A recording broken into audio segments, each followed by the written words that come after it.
없어서 예수님 이름으로 기도드리옵나이다. 아멘. 할렐루야. 예수님 다시 사셨습니다. 예수 부활. 네.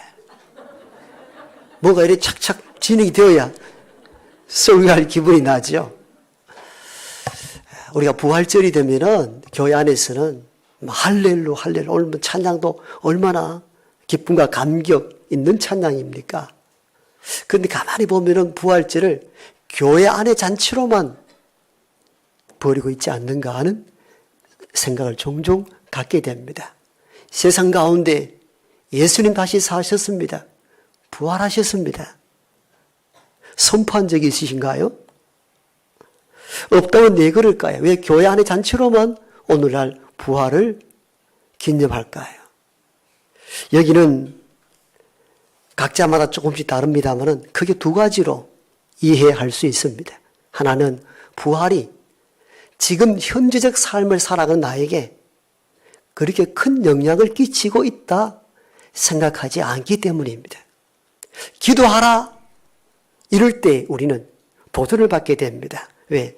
기도는 현실적인 문제에 응답할 수 있는 구조를 갖고 있기 때문에 사람들은 나도 기도해야 되고 여러분 기도하십시오 이렇게 권면하는 이유는 현실적인 문제에 대안이 될 수 있다고 판단하기 때문입니다.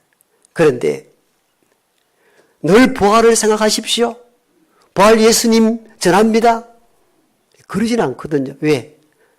그 부활이 현재 나의 삶에 아무런 영향을 주고 있지 못하다고 판단하기 때문입니다.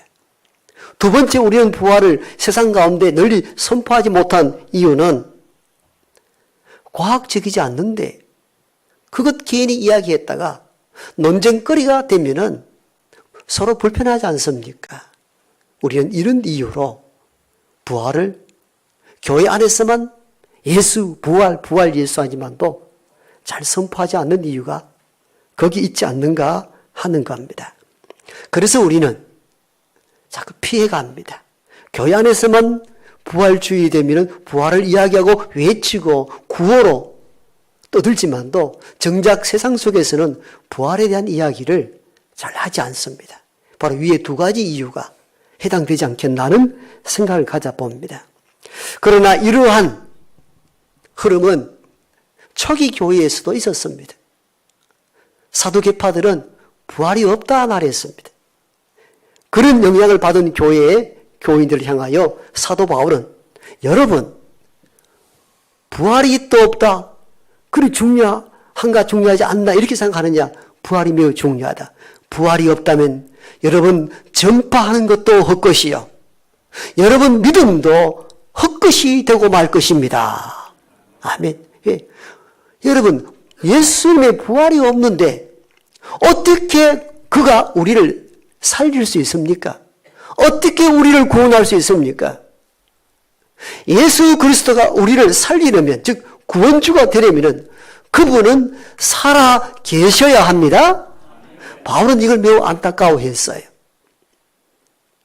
그래서 사도 바울은 여러분들 부활이 있다 없다 그거 별 중요하지 않다고 그렇지 않습니다. 부활이 없다고 그냥 교회 생활을 하게 된다면 여러분이 믿는 그 믿음은 헛것입니다. 가짜입니다. 죽은 자가 어떻게 우리를 구원할 수 있겠느냐는 겁니다. 이 논리로 바울은 부활을 적극 권면합니다. 그런데 우리는 계속 피해가잖아요. 그죠? 오늘날도 과학적으로 영상이 있는 것도 아니고 증명할 방법이 없는데 그런 이야기 해봤자 계속 논쟁거리만 되니까 피해가는 거죠. 그런데 부활에 확실한 증거가 있습니다. 그럼 과학적인 것보다도 더 중요한 자료입니다. 그건 예수님의 제자들의 삶에서 예수님의 부활을 확정할 수 있습니다.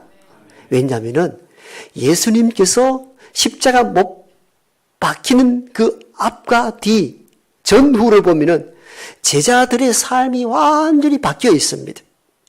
예수님의 십자가 못 박히기 전에 모든 제자들이 다 주를 모른다, 부정하고 어떤 이는 예수 이름을 저주하면서까지 예수님을 떠나갔습니다.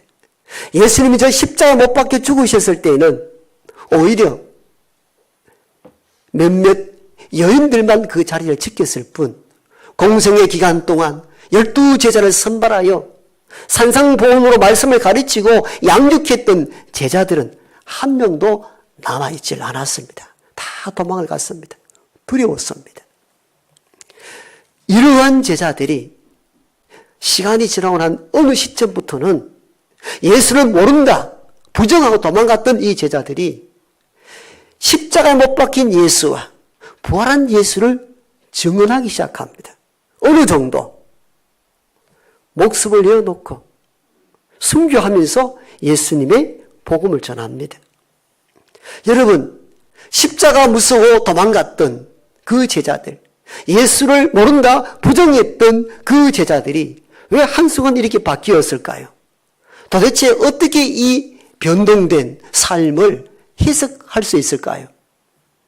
여기는 어떤 의미에서는 어마어마한 핵폭탄급의 사건을 그들이 경험했기 때문이 아니겠습니까? 그 경험 없는데 어느 날 예수를 모른다 부정하고 배반했던 인물들이 어느 순간에 확 돌아서가지고 예수의 복음을 전한다? 여러분 이해가 됩니까? 그것도 여러분 대부분의 문헌에 의하면 예수님의 제자들은 다 한결같이 순교를 당했습니다. 제 목숨대로 살지 못했다는 겁니다. 사도 요한만 80 넘도록 버텼으니 대부분의 제자들이 다 순교를 당했습니다. 역사에 의하면 베드로는 십자가를 주님과 똑같이 질 수가 없다. 나를 거꾸로 매달아 달라면서 거꾸로 매달아 죽임을 당했던 인물도 베드로였다고 합니다. 그럼 도대체 십자가 전후로 무슨 일이 있었던 것이며 그들은 무엇을 경험했을까요?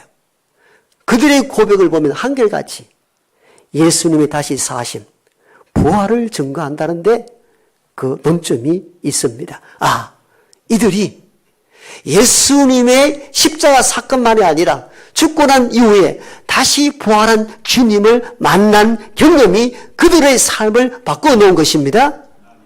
여러분, 이건 한두 명은 사기쳐서 할 수 있지만도 모든 제자가 똑같은 고백을 하고 똑같이 죽었다면 이건 확실한 증거인 것이죠.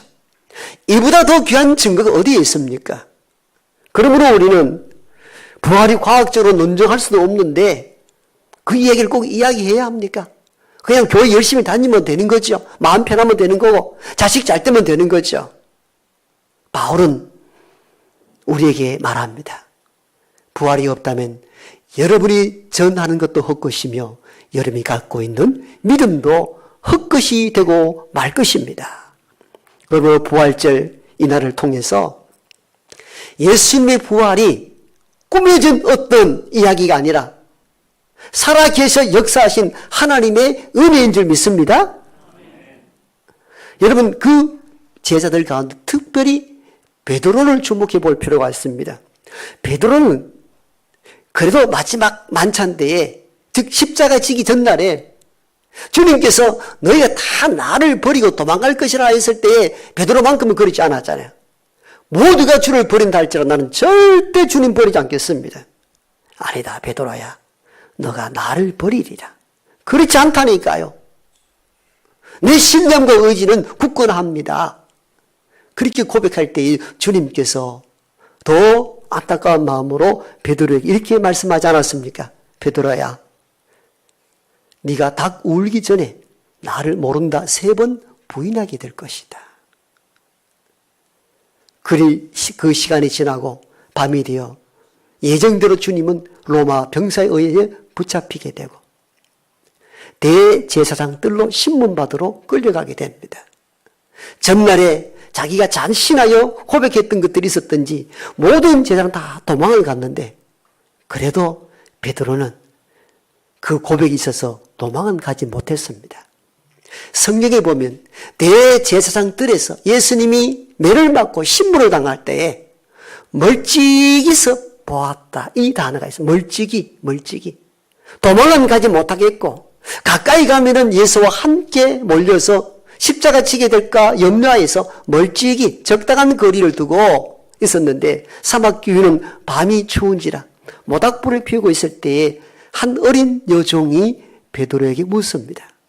보아하니 당신도 저 예수와 함께 하던 장고로 알고 있는데 했더니 딱 잡았답니다. 난 예수와 함께 했던 적이 없다고. 두 번, 세 번째 똑같은 질문이 주어졌을 때에 베드로는 예수 이름조차도 알지 못한다고 딱 잡았답니다. 그러자 첫 닭 울음소리가 들립니다. 통곡했던 장면들은 우리가 잊지 않은 장면입니다. 이렇게 도망갔던 베드로가 사도행전을 읽어보면 전혀 다른 베드로의 모습을 접하게 됩니다. 부활 이후에 예수님의 제자들이 마가다락방에 모여서 기도하고 말씀을 함께 나눌 때 불같은 성령의 역사가 마가다락방에 임하게 되고 그 성령의 뜨거움을 경험했던 베드로가 문을 열고 시내 밖으로 나갔습니다. 그리고는 그가 이렇게 선포합니다. 누구든지 주의 이름을 부르는 자는 구원을 얻으리라. 여러분 놀랍지 않습니까? 시간의 타임을 보면 그렇게 오랜 시간이 지나지 않았습니다. 예를 들면 며칠 전에 예수를 모른다 부정하고 도망갔던 인물이 어느 순간에 변화해서 시내에 나가서 이렇게 외칩니다.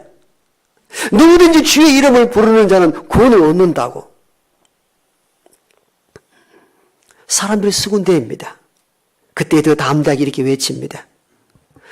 여러분들이 십자가에 못 박은 그 예수를 하나님이 살리셨고 저와 여러분의 주와 그리스도가 되게 하셨습니다. 사람들이 양심의 찔림을 받습니다. 그래서 베드로에게 형제여 우리가 어떻게 하면 됩니까? 라고 하였을 때에 베드로가 담대히 이어서 외칩니다. 너희가 회개하여 각각 예수 그리스도의 이름으로 세례를 받고 제사함을 받아라. 그리하면 성령을 선물로 받으리라. 여러분 너무너무 놀랍습니다. 그리하여 성경의 문자들을 그대로 표현하면은 그날에 베드로의 설교를 듣고 회심하여 세례받은 이가 무려 3,000명이나 되었습니다. 놀라운 일들이 일어난 거죠. 이게 사도행전 2장에 나오는 오순절의 베드로 설교 부분입니다. 자, 그 다음에 사도행전 3장을 딱 넘어가면은 여러분 잘 아는 사건들이 있죠. 성전 미문에 앉아서 구걸하던 안전병이 일으킨 사건이 3장에 바로 이어서 등장합니다. 사도 요한과 베드로가 성전에 기도하러 가다가 날마다 성전 미문에 앉아 구걸하던 안전병이를 봅니다. 안전병이가 이 사람들이 나에게 뭔가 돈을 줄까 하여 바라볼 때에 베드로가 한 이 메시지가 놀랍지 않습니까? 은과 금은 내게 없거니와 내게 있는 것으로 너에게 주노니 나사렛 예수 그리스도 이름으로 일어나 걸어라. 여러분 우리는 안전병이 일어났다는 이 사건만 주목하지 말고 베드로가 선포한 이 메시지에 주목해야 합니다. 얼마 전까지는 예수를 모른다 했잖아요. 부정했잖아요.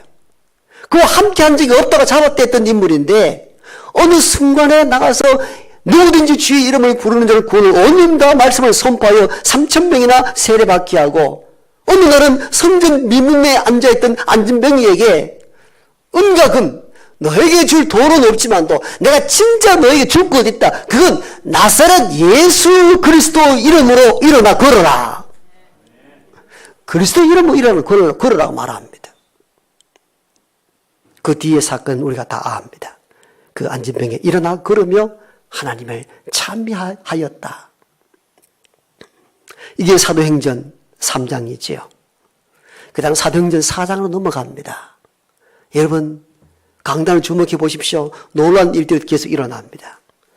자, 말씀을 전했더니 3,000명이 세례를 받습니다. 그리고 3장에서는 안전병이를 예수 이름으로 일으킵니다. 어떤 일이 일어났을까요? 유대교 사회가 발칵 뒤집히게 된 겁니다. 그때는 다 유대교가 지도됐던 시대인데 예수 이름을 선포했더니 사람 회심하여 3,000명이 결단하고 예수 이름으로 말했더니 안진병이 일어납니다. 성전에 날마다 들어듣던 대제사장이나 일반 제사장도 그 안진병을 일으키지 못했는데 십자가에 못 박아 죽인 예수 그리스도 이름이 선포되는데 병자가 나는 일이 벌어지니까 유대교 지도자들이 위기를 느낀 거죠. 이해가 되죠? 그래서 사도 요한과 베드로를 옥에 가두어 버립니다. 그리고는 베드로에게 이렇게 묻습니다. 너희들 누구 이름으로 누구 권세로 이런 일을 행하느냐고. 왜? 안진병이 일어나 버렸으니까. 이게 유대교 사회가 야단이 난 거예요. 그래서 묻는 거예요. 누구 이름으로 누구 권세로 이 일을 행하느냐. 베드로가 이렇게 답변합니다. 놀랍지요. 너희가 이 사람 일어난 것에 대하여 나에게 묻느냐?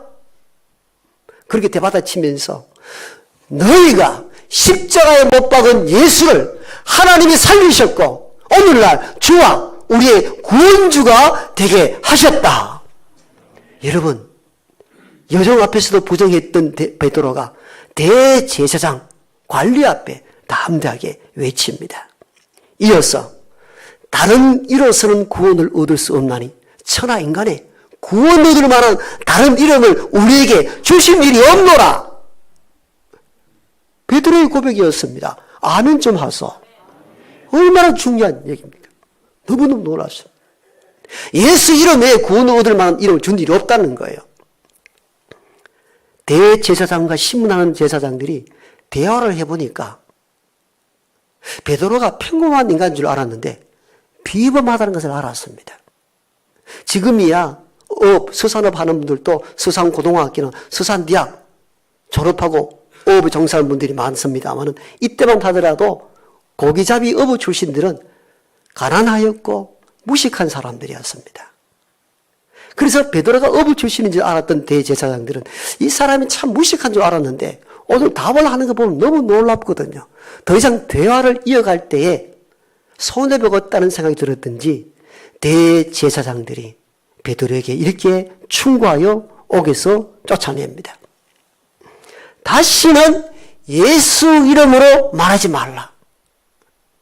이 말씀 이해합니까? 예수 이름 권세가 있다는 것을 이들도 알았던 거예요. 그래서 다시는 예수 이름 끄집어내지 마라. 베드로가 물러섰겠습니까? 이렇게 최종 답변을 합니다. 하나님 앞에서 너희 말 듣는 것이 옳은가, 하나님 말씀 듣는 것이 옳은가 판단하여 보라.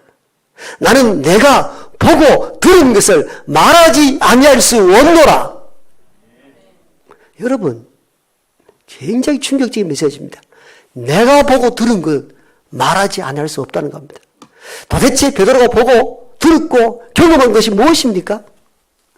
무엇이 그도록 하여금 그 유대 가난 앞에서도 담대하게 예수를 외칠 수 있는 힘이 어디서 나왔을까요? 부활한 주님을 만났기 때문입니다.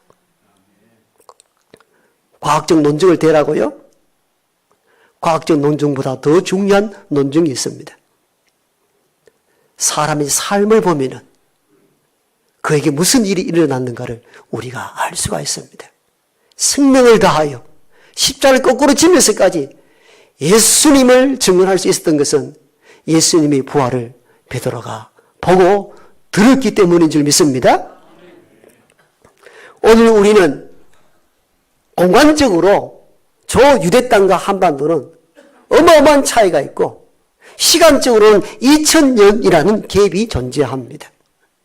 그때의 부활의 사건이 오늘 우리가 어떤 의미가 있는가? 우리는 대다수 공간적, 시간적 이유로 그냥 교회 절기 하나로 부활을 생각합니다.